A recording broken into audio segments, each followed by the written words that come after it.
Paltak-paltak o brown spot. Ang paltak-paltak o brown spot ay isa sa mga pinakakaraniwan at pinakamapinsalang sakit ng palay. Ito ay isang sakit dulot ng fungi na sumisira sa calyoptile, dahon, talukap, uhay, mga maliliit na dahon at mga butil ng uhay. Ang kapansin-pansing itsura ng pamiminsala nito ay ang malalaking paltak sa dahon na maaaring ikamatay nito. Kapag may impeksyon sa mga binhi, ang mga ito ay nagkakaroon ng tulyapis o batik-batik o pag-iiba sa kulay. Ang sakit na ito ay maaaring makikita sa mga lugar na may mataas na relative humidity, 86 to 100%. May temperaturang umaabot sa 16 to 30 degrees Celsius. Kadalasan itong mangyayari sa mga lupang may kakulangan o kalabisan sa sustansya. Nagkakaroon ng impeksyon kung ang mga dahon ay basa mula 8 hanggang 24 na oras.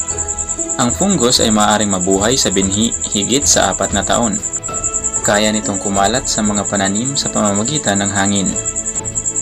Ang kadalasang pinagmumulan ng brown spot ay mga binhing naapektuhan ng sakit na maaaring magdulot ng impeksyon sa punla, mga naiwang butil sa palayan na kusang tumutubo, mga pinagapasan ng palay, at mga damo. Maaaring magkaroon ng paltak-paltak sa anumang yugto ng paglaki ng palay. Ngunit ito ay pinakakritikal sa panahon ng paglago ng palay hanggang sa panahon ng pamumunga nito. Paano natin ito matutukoy? Suriin kung may mga sugat ang dahon. Ang mga apektadong punla ay may maliliit, pabilog, dilaw na kayumanggi o kayumangging sugat na maaaring kumalat sa coleoptile at maaaring sumira sa mga dahon. Ang mga sugat ay maaaring maobserbahan sa dahon. Simula sa panahon ng pagsusuwi, sa simula ang mga sugat na ito ay maliliit, pabilog at matingkad na kayumanggi o dark brown to purple brown. Ang mga lumang sugat ay pabilog hanggang oval na may mapusyaw na kayumanggi hanggang kulay abong gitna. Ang mga ito ay may namumulang kayumangging paligid o reddish brown na dulot ng lasong nagmula sa fungi. Sa mga varieties na madaling kapitan ng sakit, ang mga sugat ay may 5 to 14 mm na haba na maaaring maging sanhi ng pagkalanta ng mga dahon. Sa mga varieties naman na may resistensya laban sa sakit, ang mga sugat ay kayumanggi at maliliit. Ang mga sugat sa talukap ay tulad ng mga sugat sa dahon. Ang mga apektadong maliliit na dahon at tangkay ng mga uhay ay may matitingkad hanggang itim o dark brown to black na oval na batik o pag-iiba sa kulay sa buong ibabaw ng mga ito. Ang mga butil sa mga uhay ay maaaring maapektuhan.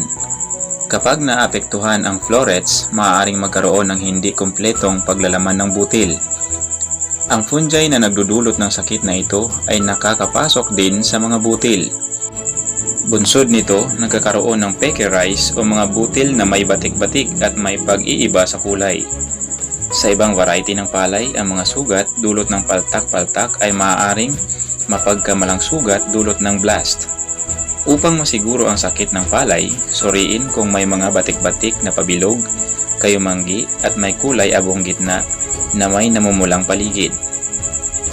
Ano ang maaaring maidudulot ng brown spot? Ang brown spot ay maaaring magdulot ng kabawasan at kalidad ng ani. Ang sakit na ito ay karaniwang nagdudulot ng 5% na kabawasan sa ani sa produksyon ng palay. Ang mga palayang labis na napinsala ng sakit na ito ay maaaring magkaroon ng hanggang 45% na kabawasan sa ani. Ang mga binhing lubhang na apektuhan ng brown spot ay nakapagdudulot ng blight sa mga punla. Nagreresulta ito sa pagkamatay ng 10 to 58% ng mga punla. Naapektuhan din ng sakit na ito ang kalidad, bilang at bigat ng bawat butil sa mga uhay. Paano natin pangasiwaan ang sakit na brown spot? Ang ilan sa mga praktikal na paraan ng pangasiwa ay gumamit ng mga variety na may resistensya sa brown spot.